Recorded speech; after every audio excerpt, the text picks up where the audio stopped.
Of C plus plus program कि C plus plus के program का स्ट्रक्चर क्या होता है, किस तरीके से उसे लिखा जाता है, उसको हम समझने की कोशिश करेंगे। तो यहां पर मैं आपको सबसे पहले बताता हूं किस तरीके से प्रोग्राम लिखा जाता है। तो इसको पहले हम थोड़ा सा क्लियर कर देते हैं और फिर देखते हैं, ताकि सेंटर में सबसे पहले जब भी प्रोग्राम लिखना है तो मैं कमेंट लाइन से उस प्रोग्राम की हेडिंग लिख देता हूं। तो मैं ऐसा लिख सकता हूं, heading of C plus plus program, जिससे किसी को भी देखते ही पता पड़ जाए कि ये प्रोग्राम किसका। फिर इसके बाद हेडर फाइल्स इंक्लूड डायरेक्टरी है हमारी एक, दो हेडर फाइल्स हमें शामिल करनी पड़ेगी। पहली iostream.h और दूसरी conio.h। void main, मैं void की जगह इंटीजर भी लिख सकता हूं अगर मैं इंटीजर वैल्यू रिटर्न कराना चाहता हूं। जनरली void में ही हम लिखते हैं, फॉर्म पे डिपेंड करता है। अगर लास्ट में कोई वैल्यू नहीं आएगी तो फिर हम रिटर्न 0 लिखेंगे, इसीलिए मैंने void में लिखा। अब ये प्रोग्राम की बॉडी स्टार्ट हो रही है, इसे कहते हैं करली ब्रेसेस ओपन। ये प्रोग्राम की बॉडी मैं खत्म कर रहा हूं करली ब्रेसेस क्लोज। अब इसके अंदर 5 से 6 मेन स्टेप्स है, वो आपको ध्यान रखने। यही प्रोग्राम की बॉडी है, इसे हम हेडर फाइल्स कहते हैं, इसे हम इंक्लूडिव डायरेक्टरी या प्री प्रोसेसर डायरेक्टरी भी कहते हैं, क्योंकि ये वॉइड में मेन बॉडी से पहले ही प्रोग्राम में शामिल कर दी गई है, इसीलिए प्री प्रोसेसर डायरेक्टरी कहते हैं। क्लियर? अब देखिए, सबसे पहला जो पार्ट होता है वो होता है डिक्लेरेशन ऑफ वेरिएबल। हिंदी में इसे क्या कहते हैं? चरों की घोषणा, सबसे पहला। दूसरी चीज हम यूज करते हैं इसके बाद CLR SCR। ये क्या काम करती है कमेंट लाइन में अगर बताएं तो, to clear the console screen, हमारी आउटपुट स्क्रीन को साफ करने का काम करती है।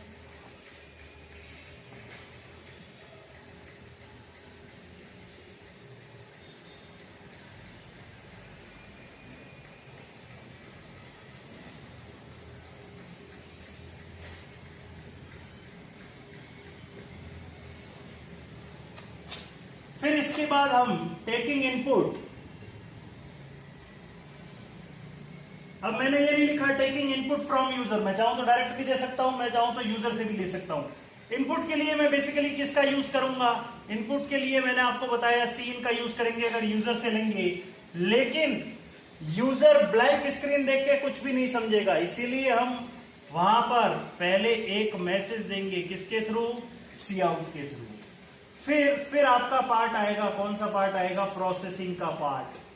प्रोसेसिंग में क्या क्या चीजें होंगी? प्रोसेसिंग में या तो आप कोई एक्सप्रेशन यूज करोगे, जिसे आप क्या बोलते हो?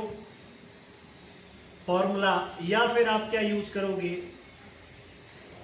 कोई लॉजिक। क्लियर? जो भी आएगा आपका प्रोसेसिंग के पश्चात आउटपुट, तो आपको उसको शो करना पड़ेगा। Show output on console. तो आउटपुट कंसोल पे शो करने के लिए आप किसका यूज करोगे? Cout। ये मैंने पहले ही बता दिया था आपको। एंड लास्ट स्टेप, हमारा जो भी आंसर आ रहा है वो हमारी स्क्रीन पर रुका रहे जब तक मैं चाहता हूं, उसके लिए क्या यूज करेंगे? Get ch। तो इसकी भी डेफिनेशन लिख दें, to hold an output on console. Clear? तो ये हमारे एक C प्रोग्राम के या C++ के प्रोग्राम का स्ट्रक्चर है। C में सिर्फ हेडर फाइल जो होती है वो stdio.h हो जाती है, जबकि C++ में iostream.h हो जाती है।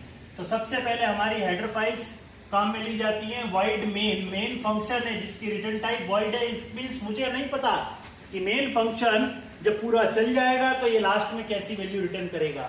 अगर मैं इधर इंटीजर लिखता तो मुझे रिटर्न 0 करना पड़ता अगर कुछ भी रिटर्न नहीं हो रहा होता है, क्योंकि 0 एक इंटीजर वैल्यू है। सबसे पहली बात होती है चरों की घोषणा। जैसे कोई भी मैंने प्रोग्राम लिखा था तो मैंने आपको बताया था प्रोग्राम के अंदर मैंने क्या लिखा था, सबसे पहले इंटीजर a, b, c, तो ये थे चरों की घोषणा, मतलब डिक्लेरेशन ऑफ वेरिएबल, ये डिक्लेयर कर दिए। अब मैं इन्हीं का काम लूंगा, मीन्स जिन चीजों को मैं काम लेना चाहता हूं उन्हें मुझे पहले डिक्लेयर करना जरूरी होता है। क्लियर, CLR SCR, तो मेरी आउटपुट की स्क्रीन है वो क्लियर हो गई।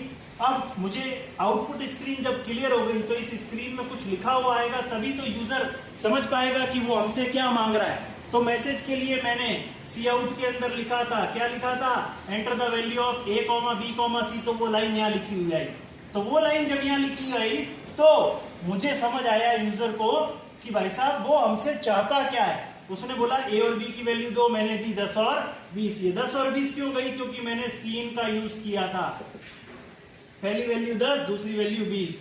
तो हम जो इनपुट लेते हैं वो बेसिकली सीन के थ्रू ही लेते हैं, लेकिन इनपुट लेने से पहले यूजर को एक मैसेज देना होता है, इसीलिए Cout का यूज करते हैं। तो अगर आपसे क्वेश्चन पूछा जाए कि इनपुट के लिए कौन जिम्मेदार है, तो इनपुट के लिए हमेशा सीन ही जिम्मेदार है, Cout नहीं है, ये बात याद रखें आप।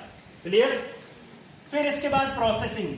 अगर प्रोसेसिंग करनी है, सपोज मेरे को a - b करना है, a + b करना है, c में डालना है, कुछ भी मैं कर सकता हूँ। फॉर एग्जाम्पल अगर मैं किसी एक संख्या को ही लेना चाहता, a को लेना चाहता, तो मैं ऐसा भी कर सकता हूँ, a mod pi = 0, a में 2 का भाग लगाएं और शेषफल अगर 0 आ जाए तो 0 0 के इक्वल है, मतलब दी गई संख्या क्या है, इवन, नहीं तो क्या है ऑड। इस तरीके से भी मैं कर सकता हूँ। तो ये तो था मेरा लॉजिक। और अगर इसकी जगह मैंने फॉर्मूला लिखा c = a + b, तो ये था मेरा फॉर्मूला। तो कोई भी एक्सप्रेशन, फॉर्मूला या फिर लॉजिक आपको यूज करना पड़ता है प्रोसेसिंग में। और जब भी जो आंसर आएगा, जैसे सी में आंसर आया, तो आप उसे आउटपुट से शो करोगे सी के थ्रू।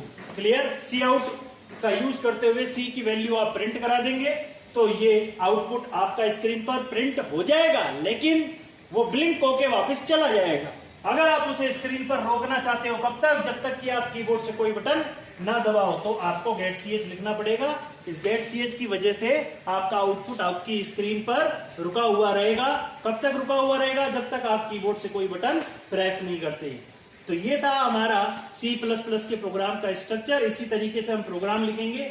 जब हम क्लास बनाएंगे तो जितना भी पार्ट है वो सब क्लास में डिक्लेयर कर देंगे, और उसका इंप्लीमेंटेशन है वो सिर्फ वॉइड मेन में रखेंगे।